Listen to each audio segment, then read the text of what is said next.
खून खराबा और भड़की हुई आग, ये सब कुछ एक विश्वविद्यालय के अंदर। 19 सितंबर को जादवपुर यूनिवर्सिटी में जो हुआ वो जेयू जैसे एक पॉलिटिकली चार्ज कैंपस के लिए भी अनोखा था। एक एक करके उस दिन की घटनाओं की चर्चा करते हैं और देखते हैं कि उस दिन जो तमाशा हुआ उसके लिए क्यों हर कोई गुनहगार है। पहले तो करीब 2:45 बजे यूनियन मिनिस्टर बाबुल सुप्रियो आए जेयू के कैंपस में एबीवीपी द्वारा आयोजित एक फ्रेशर्स इवेंट अटेंड करने के लिए। बीजेपी में हाल ही में शामिल हुए अग्निमित्रा पॉल भी इस इवेंट में इनवाइटेड थे। जब बाबुल जेयू पहुंचे तो लेफ्ट एफिलिएटेड कुछ स्टूडेंट ग्रुप्स उनका स्वागत ब्लैक फ्लैग्स और गो बैक स्लोगन्स के साथ किया।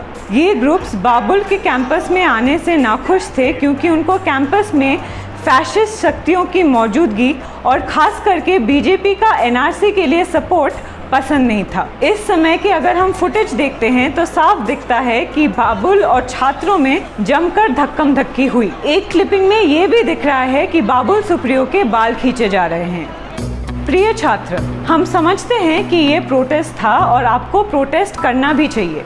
इनफैक्ट कैंपस पॉलिटिक्स एक हेल्दी डेमोक्रेसी की कहानी बताती है, लेकिन अगर आप फैशिस्ट शक्तियों के खिलाफ बोल रहे हैं तो आपको ये पूरी तरह से निश्चित करना चाहिए कि आपका प्रोटेस्ट भी कभी हिंसा के तरफ ना जाए। क्यों?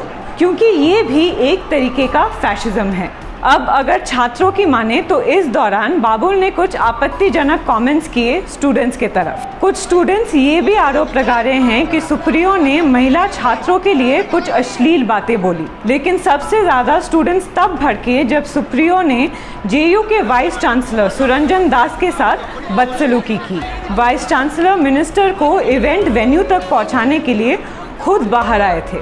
फुटेज में साफ दिख रहा है कि बाबुल ने तब उनको कहा, मैं देश का इलेक्टेड रिप्रेजेंटेटिव और एक मिनिस्टर हूँ, आप क्या कर रहे हैं? आपको मुझे रिसीव करने आना चाहिए था। इस बात पे वीसी साहब ने बोला कि उनको एबीवीपी के इवेंट के लिए इनवाइट ही नहीं किया गया था।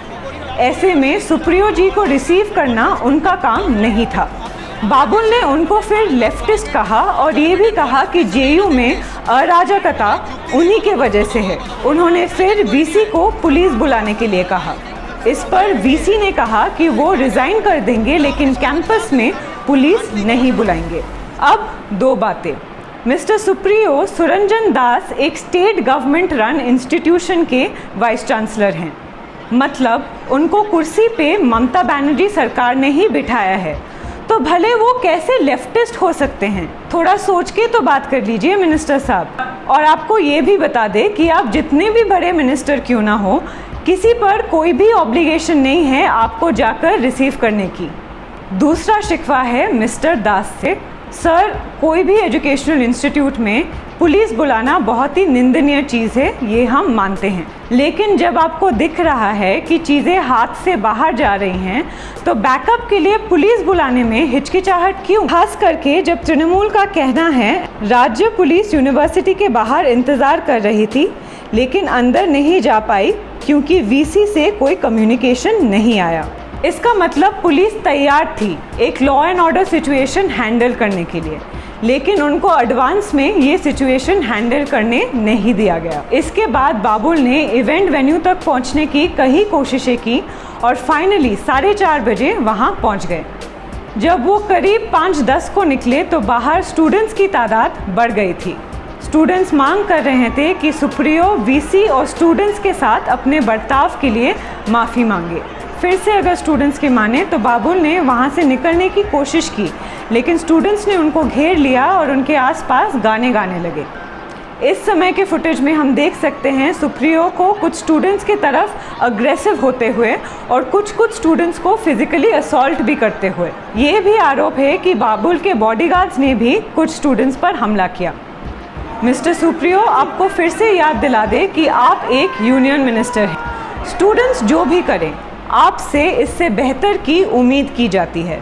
क्या यह बर्ताव इसलिए है क्योंकि जैसे स्टूडेंट्स कह रहे हैं इस समय ज़्यादा कैमराज नहीं थे आसपास। फाइनली करीब 6:40 को पश्चिम बंगाल के गवर्नर, जो जादवपुर यूनिवर्सिटी के चांसलर भी हैं, वहाँ पर पहुँचे बाबुल को निकालने के लिए। सूत्रों से हमें पता चला है कि जेयू पहुंचने से पहले गवर्नर साहब की ममता बनर्जी से 3 बार फ़ोन पे बात हुई, जो कि तब दिल्ली में थे। उन्होंने गवर्नर साहब को कई बार बोला यूनिवर्सिटी नहीं जाने के लिए, लेकिन गवर्नर साहब ने उनकी बात नहीं मानी। गवर्नर साहब, आपकी सिक्योरिटी स्टेट गवर्नमेंट की रिस्पॉन्सिबिलिटी है। अगर आपको कुछ भी हो जाता तो उसका इल्ज़ाम कौन अपने सर पे लेता? पुलिस को अपना काम करने दीजिए, लोगों को बचाना आपकी जिम्मेदारी नहीं है। करीब 2 घंटे स्टूडेंट्स के साथ धक्का मुक्की करके करीब 8:10 को गवर्नर साहब सुप्रियो को लेके जेयू से निकले। इन सब के बीच में एबीवीपी कैंपस के बंद दरवाज़ों के बाहर पहुंच गई। फिर उन्होंने एलिजिडली गेट को, पोस्टर्स को और कई सारी चीज़ों को आग लगा दिया। कैंपस के यूनियन रूम और दूसरी चीज़ों के साथ तोड़फोड़ भी किया। बेसिकली जो हिंसा हो रही थी उसको एबीवीपी एक और लेवल ऊपर ले गई। मेरा सवाल है क्यों? हम समझते हैं कि आपके मिनिस्टर को हैकल किया गया, लेकिन आपका पॉलिटिकल एफिलिएशन कुछ भी हो, एक यूनिवर्सिटी को वैंडलाइज करना आप कैसे जस्टिफाई करते हैं? आखिर में राज्य सरकार की बात करते हैं। ये सब कब तक चलेगा? आपके एजुकेशन मिनिस्टर, स्टेट सेक्रेटरी और पुलिस को तब से प्रोएक्टिवली सिचुएशन को मॉनिटर करना चाहिए था जब से ये सब तमाशा शुरू हुआ। बाबुल सुप्रियो यूनियन मिनिस्टर हैं, आपके राज्य में हैं और उनकी सुरक्षा आपकी जिम्मेदारी है। इसमें राजनीति कुछ भी हो, आपकी राजनीति की जगह है और वो जगह एक विश्वविद्यालय बिल्कुल नहीं है।